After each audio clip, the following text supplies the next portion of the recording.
आज है 12 सितंबर 2024, दिन गुरुवार। Welcome back to clean news MP. चलिए देखते हैं मध्य प्रदेश की 25 फटाफट बड़ी खबरों को। इससे पहले आप न्यूज को कहां से देख रहे हैं, हमें कमेंट में बताना बिल्कुल ना भूलें। साथ ही हमारे फेसबुक पेज को भी फॉलो करें। फेसबुक पेज का लिंक डिस्क्रिप्शन में दिया गया है। मध्य प्रदेश में भारी बारिश के कारण स्कूल कॉलेज बंद। शिवपुरी में कक्षा 1 से 8 तक के स्कूल में छुट्टी। वहीं ग्वालियर और दमोह में अगले 2 दिन तक सभी स्कूल कॉलेज आंगनबाड़ी बंद रहेंगे। आज और कल को भारी बारिश की संभावना को लेकर ये फैसला किया गया। बता दें कि प्रदेश में लगातार बारिश का दौर जारी है। सुरक्षा और स्वास्थ्य के लिहाज से दोनों जिलों में ये महत्वपूर्ण आदेश जारी कर दिया गया। मध्य प्रदेश में किसानों को बड़ा तोहफा। समर्थन मूल्य पर सोयाबीन खरीदने के प्रस्ताव को केंद्र ने दी मंजूरी। मध्य प्रदेश के सोयाबीन उत्पादकों को केंद्र सरकार ने अच्छी खबर दी है। केंद्रीय कृषि मंत्रालय ने प्रदेश को न्यूनतम समर्थन मूल्य पर सोयाबीन खरीदने की अनुमति दे दी है। प्रदेश सरकार ने इसका प्रस्ताव भेजा था। केंद्रीय कृषि मंत्री शिवराज सिंह चौहान ने कहा कि प्रदेश सरकार के अनुरोध को स्वीकार करते हुए अनुमति प्रदान की गई। बाजार में सोयाबीन का मूल्य प्रति क्विंटल मूल्य 4 से 4,500 रुपए मिल रहा है।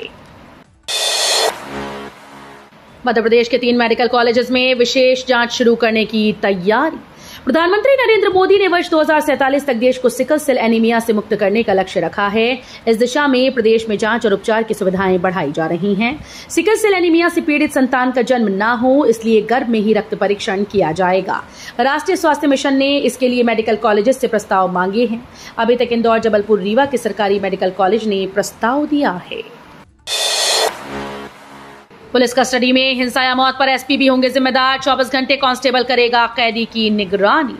प्रदेश में पुलिस अभिरक्षा में होने वाली हिंसा के लिए संबंधित जिलों के पुलिस अधीक्षक को भी जिम्मेदार माना जाएगा। साथ ही हवालात में बंद कैदी की निगरानी के लिए लगाए गए सीसीटीवी कैमरे के फुटेज देखने के लिए सहायक उप निरीक्षक स्तर के पुलिसकर्मी की 24 घंटे ड्यूटी लगाई जाएगी। ये निर्देश पुलिस मुख्यालय के एडीजी पवन श्रीवास्तव ने भी जोनल महानिरीक्षक और पुलिस अधीक्षकों को दिए हैं। डॉक्टर ने इलाज में की लापरवाही। 11 साल पुराने मामले में देना होगा 4 लाख रुपए हर्जाना। प्रसव के बाद प्रसूता के उपचार में बढ़ती लापरवाही डॉक्टर को महंगी पड़ी। 11 वर्ष चली सुनवाई के बाद जिला उपभोक्ता आयोग ने डॉक्टर को यह आदेश दिया कि वो महिला को 4 लाख रुपए हर्जाने के रूप में अदा करे। ब्याज सहित ये राशि करीब 8.5 लाख रुपए होती है। आयोग ने माना कि प्रसूति के बाद महिला को रक्तस्राव होने लगा था और उसकी हालत बिगड़ने लगी थी, लेकिन डॉक्टर ने कुछ नहीं किया। मजबूरी में महिला को दूसरे अस्पताल में ले जाना पड़ा। इसमें स्वजन के 3 लाख रुपए खर्च हो गए। मध्य प्रदेश में डेंगू फैलने पर हाईकोर्ट ने मांगा जवाब। स्वास्थ्य अधिकारियों को जारी किया नोटिस। मध्य प्रदेश हाईकोर्ट में एक जनहित याचिका दायर करके आरोप लगाया गया कि नगरीय निकायों की लापरवाही के चलते राज्य में डेंगू तेजी से फैल रहा है। इस मामले में कोर्ट ने स्वास्थ्य अधिकारियों को नोटिस जारी किया। मामले की अगली सुनवाई 19 सितंबर को होगी। मामले की प्रारंभिक सुनवाई के बाद कार्यवाहक मुख्य न्यायाधीश संजीव सचदेवा और न्यायमूर्ति विनय सर्राफ की युगल पीठ ने स्वास्थ्य और परिवार कल्याण विभाग के प्रमुख सचिव, नगर निगम आयुक्त भोपाल और जबलपुर को नोटिस जारी कर 10 दिन में जवाब मांगा। उज्जैन के महाकाल मंदिर में श्रद्धालु ऑटोमेटेड मशीन से खरीद सकेंगे लड्डू प्रसाद। सब कुछ ठीक रहा तो आने वाले दिनों में ज्योतिर्लिंग महाकालेश्वर मंदिर परिसर में ऑटोमेटेड मशीन से लड्डू प्रसाद का विक्रय होगा। एटीएम की तरह कार्य करने वाली इस मशीन में रुपए डालते ही श्रद्धालुओं को लड्डू प्रसाद का पैकेट प्राप्त होगा। एक दानदाता ने मंदिर प्रशासन को ऑटोमेटेड मशीन भेंट करने का प्रस्ताव दिया है। इस पर विचार किया जा रहा है। महाकाल मंदिर समिति द्वारा परिसर स्थित काउंटर से भगवान महाकाल के भोग प्रसाद के रूप में लड्डू का विक्रय किया जाता है। अब मध्य प्रदेश के गांव भी भर सकेंगे फर्राटा। 14 जिलों में 113 करोड़ से बनाई जाएंगी 60 नई सड़कें। मध्य प्रदेश के लाखों लखपति दीदियों के मामा और केंद्र सरकार में कृषि और ग्रामीण विकास मंत्री शिवराज सिंह चौहान ने प्रदेश को एक और बड़ा तोहफा दिया। शिवराज सिंह ने एमपी में नई सड़कें बनाने के लिए कुल 113 करोड़ मंजूर कर दिए हैं। इसकी जानकारी उन्होंने एक्स पर एक पोस्ट शेयर करते हुए कही। उन्होंने मध्य प्रदेश के साथ साथ महाराष्ट्र और केरल के लिए भी नई योजनाओं को मंजूरी दी है। भोपाल से मुंबई और यूपी के यात्री को मिलेगा फायदा। अक्टूबर से नवंबर तक चलेगी स्पेशल ट्रेन। दीपावली और छठ त्योहारों के दौरान यात्रियों की अतिरिक्त भीड़ को कम करने के त्योहार स्पेशल ट्रेन चलाने का निर्णय लिया गया। इस दौरान पश्चिम मध्य रेल 4 स्पेशल ट्रेन से गुजरेगी। ऐसे में मुंबई और उत्तर प्रदेश जाने वाले हजारों यात्रियों को फायदा मिलेगा। ये स्पेशल ट्रेन 22 अक्टूबर से 13 नवंबर तक चलेगी।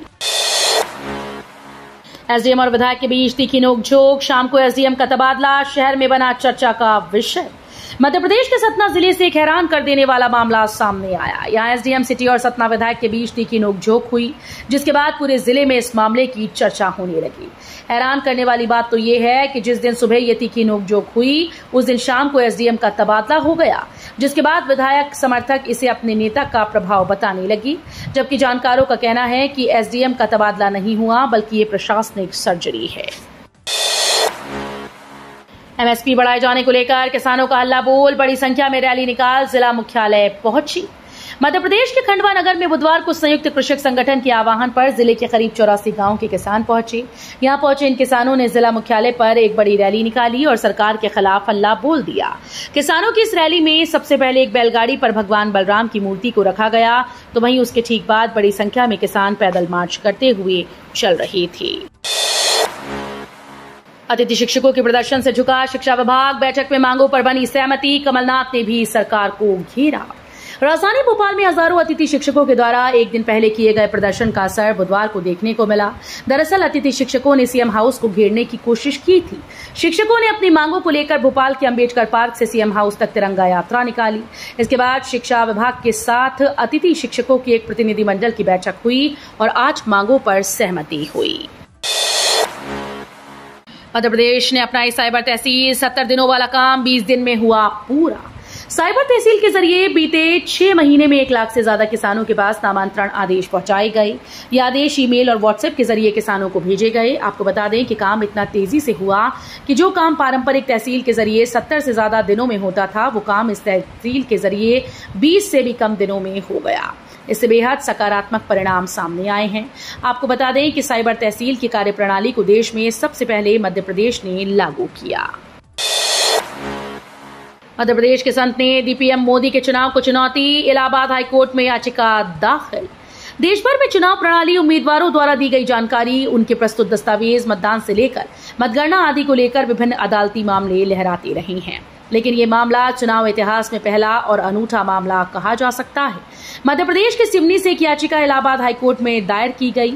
याचिका के घेरे में उत्तर प्रदेश के निर्वाचन से जुड़े अधिकारियों से लेकर वाराणसी लोकसभा चुनाव क्षेत्र से प्रत्याशी रहे देश के प्रधानमंत्री नरेंद्र मोदी हैं। सूत्रों के मुताबिक मध्य प्रदेश के सिवनी के युवा संत विजय नंदन ने ये याचिका दायर की।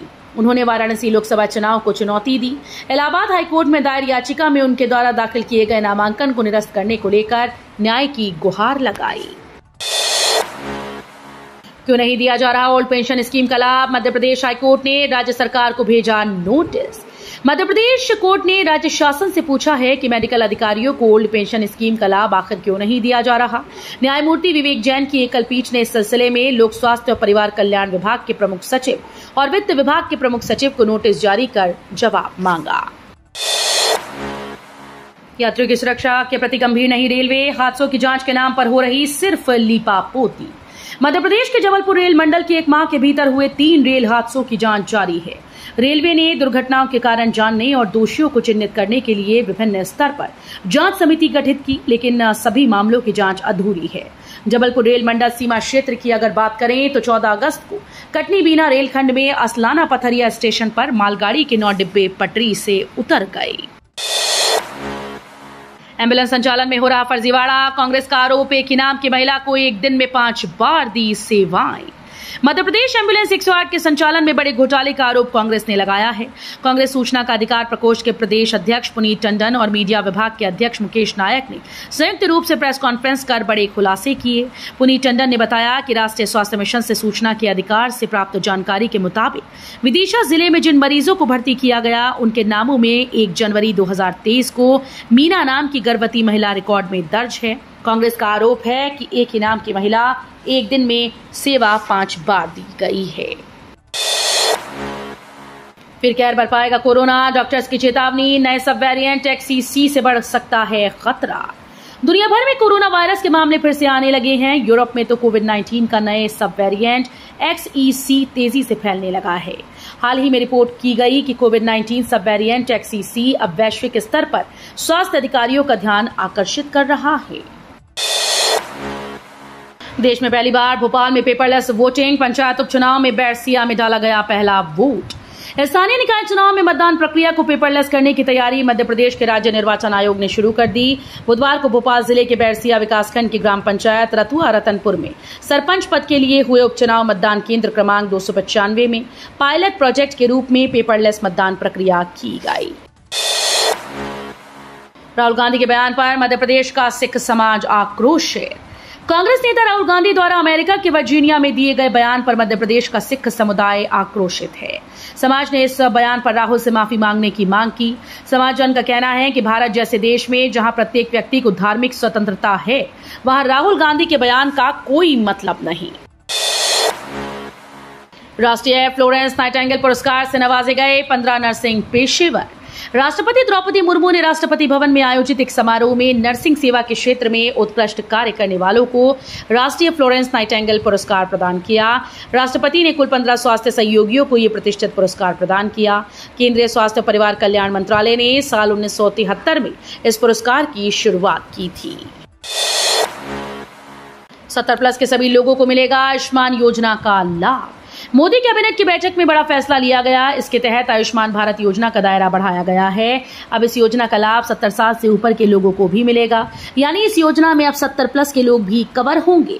उन्हें 5 लाख रुपए तक का मुफ्त इलाज दिया जाएगा। इस फैसले से करीब 6 करोड़ वरिष्ठ नागरिकों को लाभ होगा। जम्मू में सेना को बड़ी कामयाबी, उधमपुर में ढेर किए 3 आतंकी। जम्मू कश्मीर के उधमपुर में सुरक्षा बल के जवानों ने 3 आतंकवादियों को ढेर कर दिया। सेना के मुताबिक जवानों को खंडरा टॉप के जंगलों में 2 से 3 आतंकियों के छिपे होने की सूचना मिली थी। इसके बाद सर्च ऑपरेशन के लिए पहुंचे जवानों पर आतंकियों ने फायरिंग कर दी।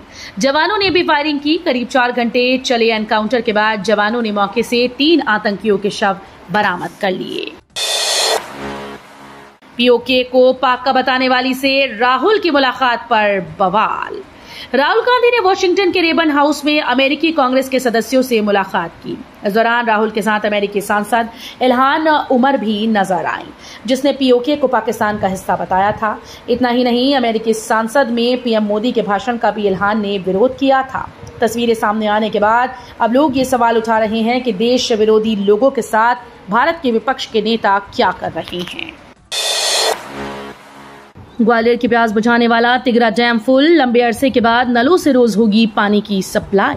ग्वालियर शहर और आसपास रहने वाले लाखों लोगों के लिए मानसून के जरिए बुधवार को बड़ी खुशखबरी आई। शहर की प्यास बुझाने वाले 125 साल पुराने तिगरा बांध पूरी तरह से लबालब भर गया है। इसके चलते बुधवार दोपहर डैम के गेट खोलकर पानी की निकासी की गई। डैम के फुल हो जाने से अब ग्वालियर के लोगों को अपने नल से प्रतिदिन पानी की सप्लाई हो सकेगी। बीते कई साल से यहाँ एक दिन छोड़कर पानी सप्लाई हो रहा है। तो ये थी आज की 25 फटाफट बड़ी खबरें। अगर आपको न्यूज पसंद आई हो तो वीडियो को लाइक और शेयर जरूर करें। धन्यवाद।